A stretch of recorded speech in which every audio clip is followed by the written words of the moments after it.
morning. Well, it's morning at the moment anyway. It's Monday morning actually, and being Monday morning, it's an opportunity to get up and get on with that kind of approach to the day that is pretty important, positive, joyful, anticipatory, and all those other ingredients that come into the pot of being able to get up and get on. And as you can hear, there's traffic going by. And these are the people who are going to work on Monday morning.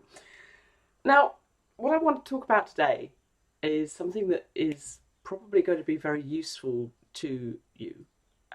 It's going to be useful to a lot of people because we're living in a world right now that's pretty full of challenge of one kind or another.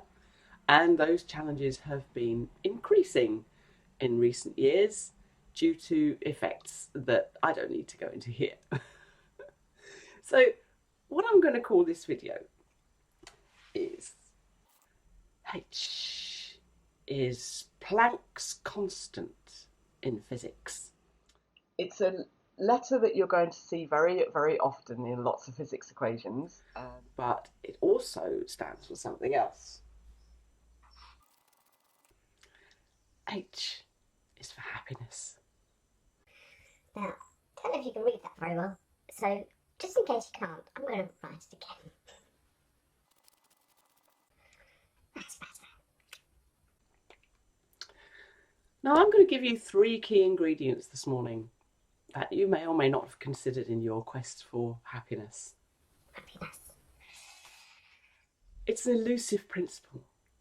One of the reasons it's elusive is that we live in a negatively charged universe.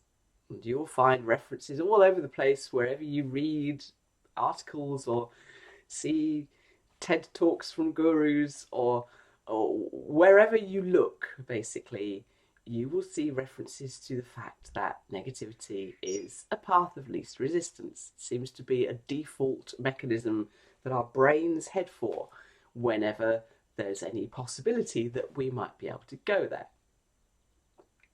Big danger. So I'm going to give you some tips on what I've gathered and what's been most useful for me, because I have been struggling too in various phases of my life with the demon negativity.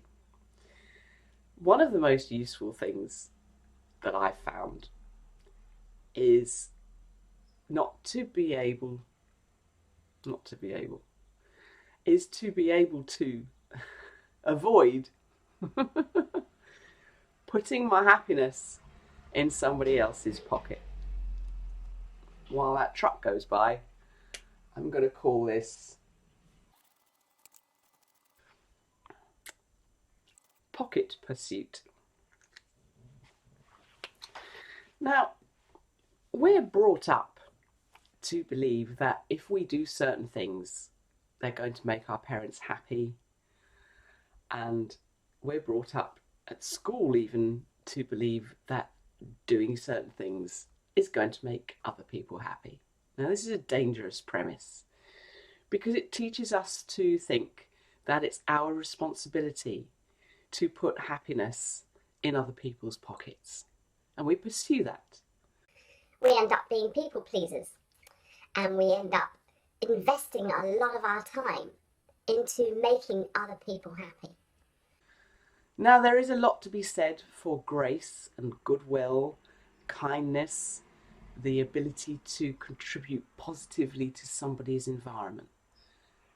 That said, we can also invest a lot of time and energy in pocket pursuit.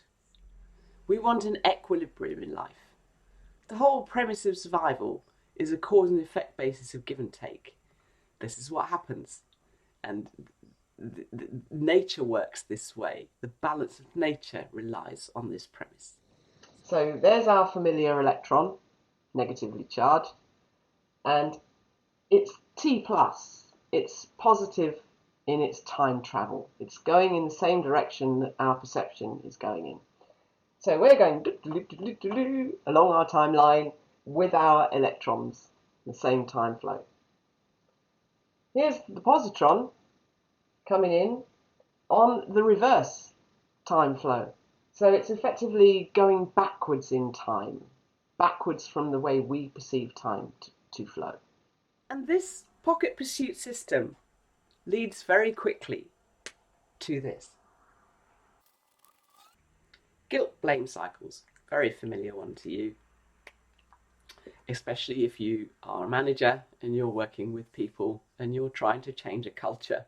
The whole pocket pursuit principle, which I've explained we are brought up with, leads on to guilt blame cycles because we don't get the return for investment that we want and that we come to expect. It doesn't happen. And because it doesn't happen, we become resentful. As soon as we become resentful, we start blaming. Because we can't see a core in ourselves of where this pattern comes from. We cannot take responsibility for the fact that these other people are not delivering us what we want. So in setting up the blame, we set up a guilt potential. And wells of potential, as I said, are tending towards the negative slant because this is the way the universe is set up.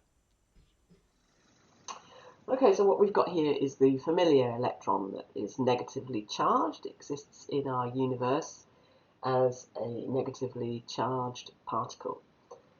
Its opposite number is the positron, so that's its antiparticle, and the positron is positively charged. On the back of guilt blame cycles comes the third element.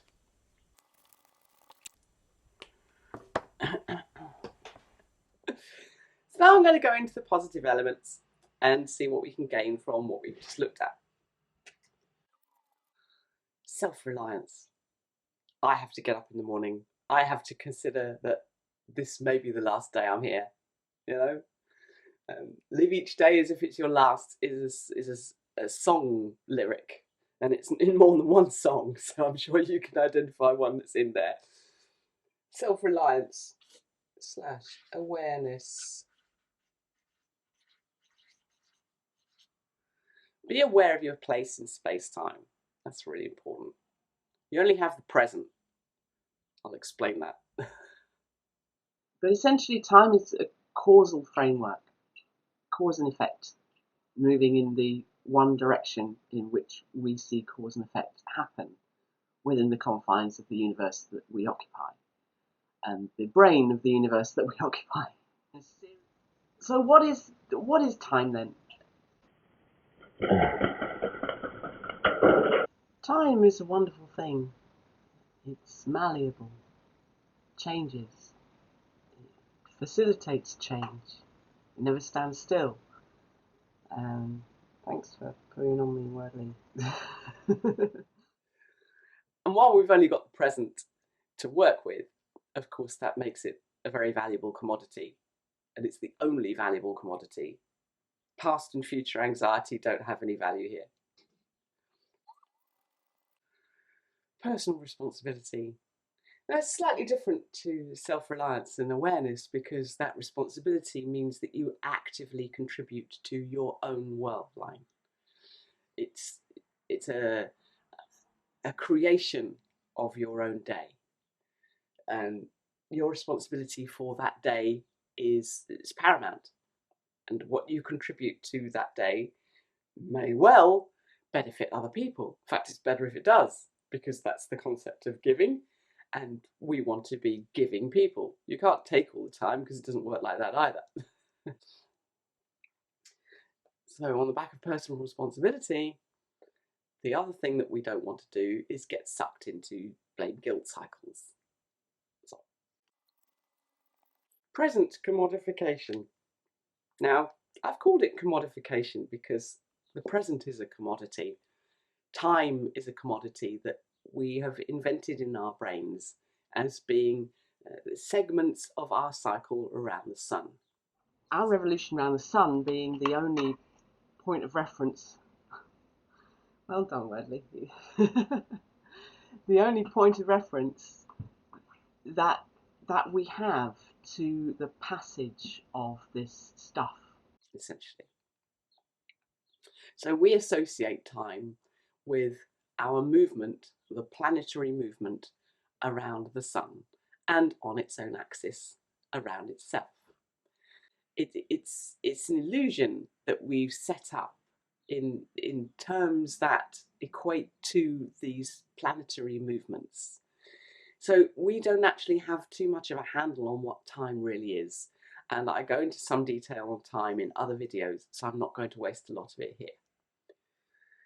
But present commodification is essentially the one thing that you need to get a handle on at the start of your day, because then you can carry it through to the rest of your day. And hey, good luck with other people's present commodification, because that's up to them. Be responsible for your own. Look after yourself. Take care. Have fun. See you soon. Bye.